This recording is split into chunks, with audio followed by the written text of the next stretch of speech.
Hello दोस्तों, accounting practical में आपका स्वागत है।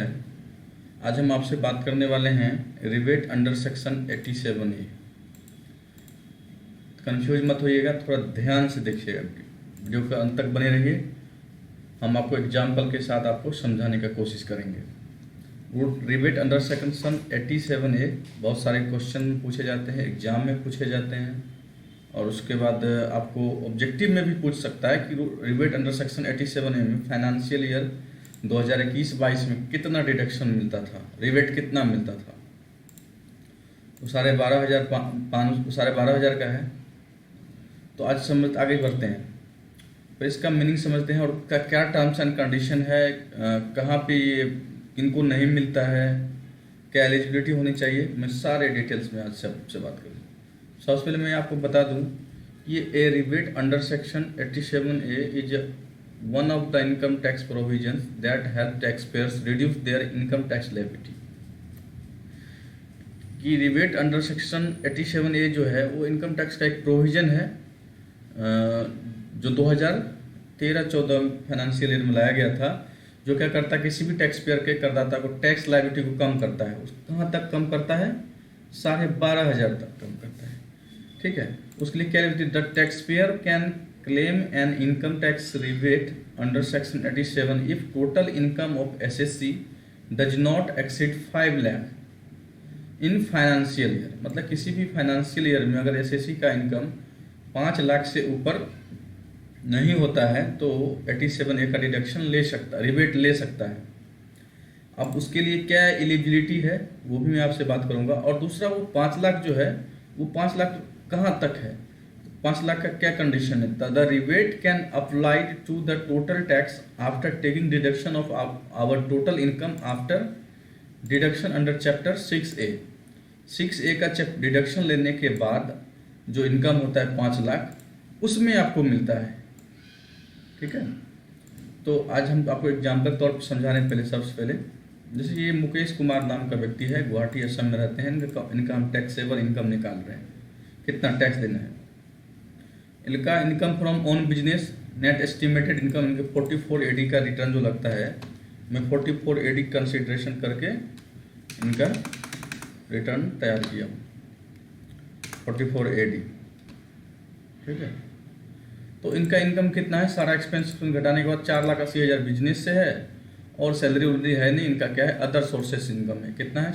सेविंग बैंक इंटरेस्ट है 2670 और सन्ड्री गिफ्ट है 31,000, तो 33,670 इनका इनकम है अदर सोर्सेज से। इनका टोटल इनकम कितना हो गया? 5,13,670। और क्या है, अब इनको क्या मिलेगा? चैप्टर 6A का भी डिडक्शन घटाना है हमें, तो less statutory deduction under section chapter 6A। अब 80C में क्या है? 80C का LIC प्रीमियम पेड किया हुआ है, वो कितना पे किया है? 11,000 रुपया। और 80C में कुछ और डिडक्शन था नहीं। ठीक है, और फिर जो डिडक्शन मिलता है TTTA का, करदाता हमारा 60 ईयर से एबव नहीं है। अगर वो 60 ईयर से एबव होता तो यहाँ पे TTTA नहीं, TTTB होता, और ये 10,000 जो मैक्स लिखा हुआ है तो यहाँ 50,000 होता। ध्यान दीजिएगा, सीनियर सिटीजन के लिए TTTB होता है और वो जो इसका मैक्सिमम लिमिट होता है ये कितना होता है? 50,000 रुपये होता है। तो इनको 2670 रुपया यहाँ पे अदर सोर्सेज से इनकम था, तो क्या हुआ? उसका रिबेट मिल गया, डिडक्शन मिल गया। तो टोटल डिडक्शन कितना हो गया? 13,670। तो इनका इनकम 5 लाख तक ही सीमित हो गया। 5 लाख तक हो गया तो इनको टैक्स पे करना चाहिए था 12,500 रुपया। पहला 2.5 लाख फ्री है, दूसरा 2.5 लाख पे 5% है। तो अब क्या हुआ कि इनको रिबेट मिल सकता है क्योंकि इनका इनकम 5 लाख तक है, 5 लाख से ज़्यादा नहीं है।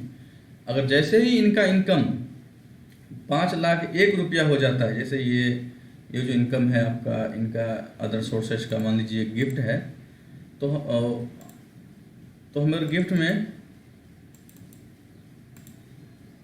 अगर यहाँ पे मैं प्लस से कर दूँ 1 रुपया, तो इनको क्या होगा? इनको 1 भी रुपया डिडक्ट ये नहीं मिलेगा रिबेट, ये रिबेट ख़त्म हो जाएगा। फिर इनका रिबेट क्या हो जाएगा? ख़त्म हो जाएगा। और इनको क्या करना पड़ेगा? 12,500 रुपया पे करना पड़ेगा टैक्स का। और हेल्थ एंड एजुकेशन सेट्स जो है ये 4% इनको पे करना पड़ेगा। तो ले दे के इनका पड़ जाएगा 13,000 रुपये इनको पे करना पड़ेगा।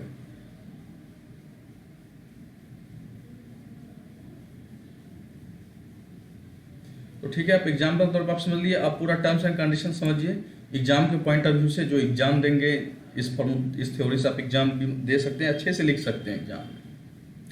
तो आपको ऊपर का हेड समझा दिया। दूसरा क्या है कि हर ईयर का लिमिट दिया हुआ है कि इस साल कितना था इसका कैपेसिटी, वो सारा दिया हुआ है कि 2019-20 फाइनेंशियल ईयर से 21-22, और हालांकि 22-23 फाइनेंशियल ईयर है उसमें भी यही 12,500 ही रहने वाला है।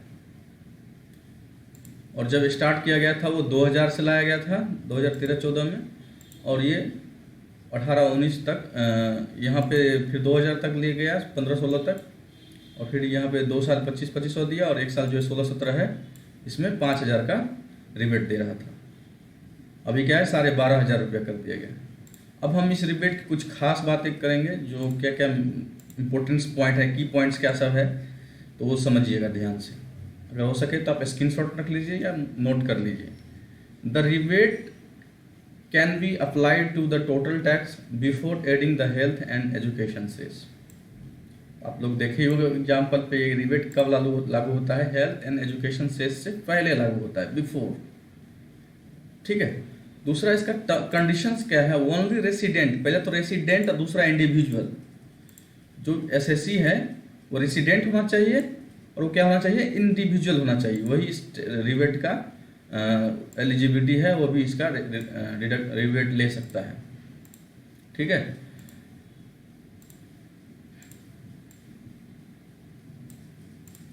दूसरा क्या है, senior citizen above 60 years and below 80 years of age can avail rebate under section 87, यानी कि जो सुपर सीनियर सिटीजन है 80 ईयर से ऊपर के, तो वो क्या कर सकते हैं, रिबेट नहीं ले सकते हैं। दूसरा पॉइंट भी आप समझ गए। तीसरा पॉइंट क्या है, जो section 87 A rebate is available under old as well as new tax regime. अभी 2 टैक्स रिजीम है, इनके ऊपर मैं टैक्स लैब का वीडियो बनाया हूँ, आप लोग जाके जरूर देखिएगा। तो यानी कि ये दोनों रिजीम में क्या है, अवेलेबल है रेसिडेंट। और तीसरा और अगला जो हमारा वो है, अगला पॉइंट जो है, resident individual earning from agricultural source can also claim rebate tax rebate under action 87 है। यानी कि जिनका इनकम एग्रीकल्चर सोर्स से है वो भी इनका रिबेट का क्लेम कर सकते हैं। आगे जो रिस्ट्रिक्शंस हैं वो हम बता देते हैं आपको। Restrictions of claiming rebate under section 87 है कि एसएससी एचयूएफ नहीं होना चाहिए, फार्म नहीं होना चाहिए, फार्म मतलब पार्टनरशिप फार्म। अगला जो है वो कंपनी नहीं होना चाहिए, एनआरआई नहीं होना चाहिए, और उसके बाद क्या है, सुपर सीनियर सिटीजन नहीं होना चाहिए। तो दोस्तों मैंने आज आपके साथ 87A का जो की पॉइंट्स थे, जो इनका कॉन्सेप्ट था, आपके साथ शेयर किया डिटेल्स में। और हमने ये पूरे जो इनका हिस्ट्री इसलिए दे दिया कि अगर आप कहीं पे टैक्स ऑडिट कर रहे हैं, किसी का टैक्स का नोटिस आ गया, तो आप इसके बेस पे ही तो निकालिएगा, आपको पता रहेगा तब तो 18-19 में क्या था रिबेट, कितना हमारा रिबेट क्लेम करना था। तो दोस्तों अगर आपको वीडियो अच्छा लगे तो लाइक कीजिएगा, शेयर कीजिएगा और सब्सक्राइब कर दीजिएगा।